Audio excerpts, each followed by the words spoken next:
ये कहानी उस निर्दयी और क्रूर गांव की है जहां अगर किसी घर में विकलांग बच्चा पैदा हो गया तो उस बच्चे को गांव के बाहर इमली के पेड़ के नीचे स्थित सबसे पुराने कुएं में डाल दिया जाता है और इस कृत्य में पूरा गांव शामिल होता है। ये प्रथा कब से शुरू हुई और कैसे शुरू हुई इसका किसी को पता नहीं, लेकिन धीरे धीरे ये कृत्य वहां की परंपरा बन गई। आज भी कुछ ऐसा ही होने जा रहा है। गांव के पुराने कुएं के पास बहुत लोग खड़े हैं। गांव का कसाई क्रूर सिंह एक बच्ची को अपने हाथों में लिए खड़ा है। बच्ची लगातार रो रही है। गांव वालों, आज सरजू के यहाँ लड़की पैदा हुई है, लेकिन वो विकलांग है और गांव की परंपरा के अनुसार अब उसकी जगह इस संसार में नहीं, इस कुएं में है। आप सभी लोग तैयार हैं? जी मुखिया जी, हम सब तैयार हैं। उसके बाद वहाँ इकट्ठा लोगों में से कुछ लोग आगे आए और ढोल नगाड़ा बजाना शुरू कर दिया। उसके बाद गांव की महिलाएं एक एक कर आगे आने लगी। कुएं के मुहाने के पास एक औरत खड़ी थी। उसके हाथ में कैंची थी। वो औरतें उससे कैंची लेती और एक एक कर उस कुएं में अपने सिर के थोड़े थोड़े बाल काट कर डालती। गांव के जो पुरुष थे उनके हाथों में दूध के बड़े बड़े बर्तन थे। उन्होंने दूध को पहले कुएं के बाहर गिराया, फिर बचे दूध को कुएं में डाल दिया। सारे गांव वालों ने बच्ची की विदाई की प्रक्रिया पूरी कर ली। जी। कसाई क्रूर सिंह ने उस मासूम को उस कुएं में डाल दिया। उसके बाद गांव वाले बिना पीछे देखे अपने अपने घर की ओर चल पड़े। भाई, अच्छा तो नहीं लगता, लेकिन गांव की इस परंपरा से मुंह भी तो नहीं मोड़ा जा सकता ना। हाँ भाई, अगर हमने ये न किया तो क्या पता गांव पर कोई बड़ी मुसीबत आ जाए। सालों से ये जानवरों वाला काम उस गांव में हो रहा था। वो भूतिया कुआं न जाने कितने मासूमों को निगल चुका था। उस भूतिया कुएं के पास लोग अकेले कभी नहीं जाते, वहां समूह में ही जाया जाता। इस घटना के कुछ दिन बाद की बात है। गांव की रहने वाली यशोधरा जो गर्भवती थी, उसे प्रसव पीड़ा हो रही थी। गांव की दाई उस समय उनके साथ थी। यशोधरा का पति गोपी घर के बाहर बेचैनी से टहल रहा। कुछ देर बाद यशोधरा और गोपी के यहाँ 15 साल के इंतजार के बाद एक बच्चे का जन्म हुआ और दुर्भाग्य से वो बच्चा विकलांग था। हे भगवान, ये कैसी अनहोनी है। इतने सालों बाद एक बच्चा इसे दिया और वो भी विकलांग।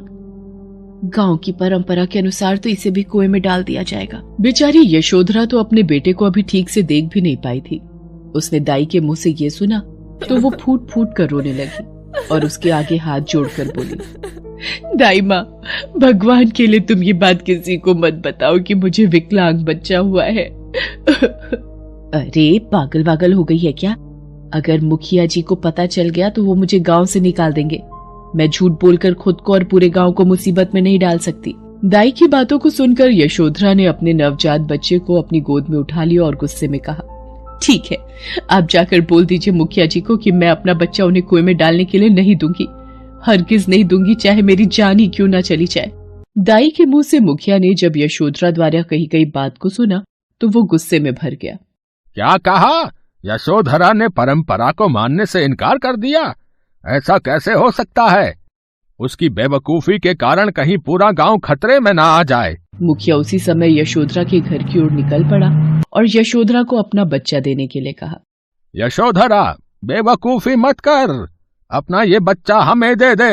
ये कहकर मुखिया ने यशोधरा के बच्चे को छीनने की कोशिश की, लेकिन अपनी गोद में नवजात बच्चे को लिए चीखती चिल्लाती यशोधरा बाहर की ओर पूरा जोर लगाकर भागी। यशोधरा पर गांव के मुखिया भान सिंह की बातों का कोई प्रभाव नहीं पड़ रहा था।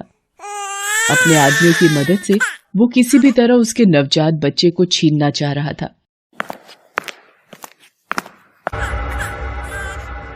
यशोधरा का पति गोपी भी चुपचाप आंखें झुकाए खड़ा था। मुखिया जी, 15 साल के इंतजार के बाद मेरी गोद भरी है।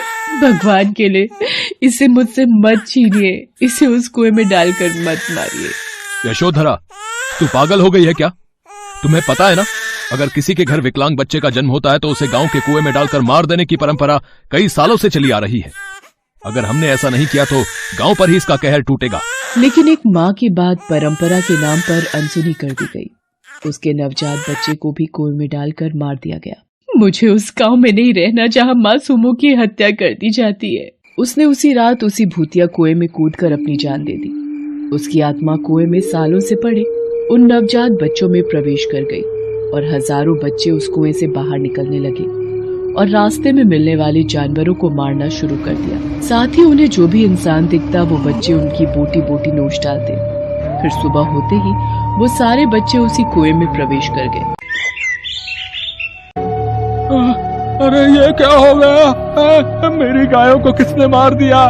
मेरा घर कैसे चलेगा अब? मेरे पति रात को काम से लौट रहे थे, उन्हें किसने मार दिया? हाय, कितनी बुरी तरह से मारा है उन्हें। इस तरह तो हम सब मारे जाएंगे, लेकिन ये कर कौन रहा है? कौन मार रहा है हमारे जानवरों और हमारे लोगों को? हे भगवान, ये क्या हो गया?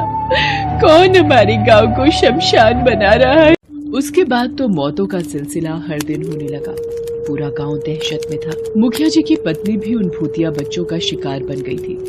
गांव वाले मुखिया जी के घर शोक प्रकट करने गए तो अब पूरा गांव संकट में है और हमें इससे निकलने का उपाय पता नहीं चल रहा है।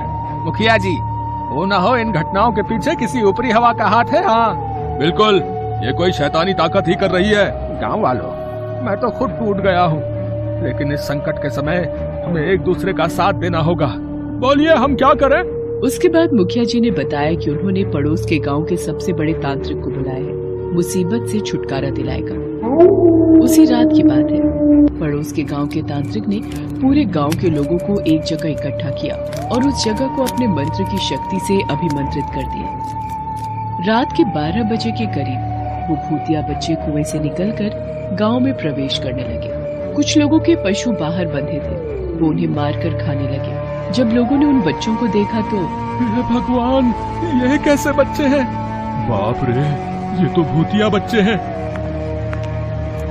तांत्रिक ने उन बच्चों को देखा तो अपनी झोली से शमशान की राख निकालकर हवा में बिखेर दी। जैसे ही वो राख उन बच्चों पर गिरती, वहाँ आग की ज्वाला निकलती और वो बच्चे गायब हो जाते। कौन है तू? कौन है? क्या चाहती है तू? क्यों कर रही है इन मासूमों का दुरुपयोग? क्यों? सामने आ, नहीं तो मैं भस्म कर दूंगा तुझे।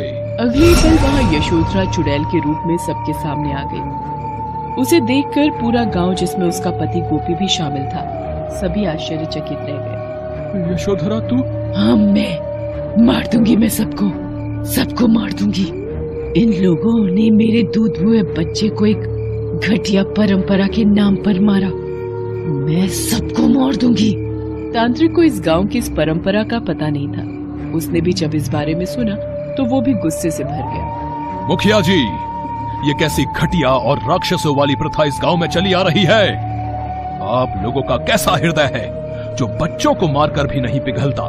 इन सभी के हाथ खून से रंगे हैं, मासूमों के खून से। तांत्रिक तू पीछे हट, मैं एक एक कर सबको मार दूंगी। और तू क्या कर रही है यशोधरा? नहीं छोड़ूंगी, किसी को नहीं छोड़ूंगी। अगर नहीं छोड़ेगी तो तू यूं ही भटकती रहेगी सदियों तक। देख, तू मेरी बात मान। मैं तुझे वचन देता हूँ कि आज के बाद इस गांव की इस जानवरों वाली प्रथा का अंत होगा। किसी नवजात का खून नहीं बहेगा यहाँ, और अगर ऐसा न हुआ तो फिर तुझे जो करना है करना। गांव के मुखिया समेत पूरे गांव के लोगों ने भी यशोधरा से वादा किया। उनकी बातों को सुनकर यशोधरा वहां से चली गई। सारे बच्चे भी गायब हो गए। उस दिन के बाद उस घिनौनी प्रथा का अंत हो गया। हेलो दोस्तों, कैसे हैं आप सब? हमारी कहानियां देखने के लिए हमारे चैनल को सब्सक्राइब कीजिए और हाँ, बेल आइकॉन पर क्लिक करना मत भूलिएगा।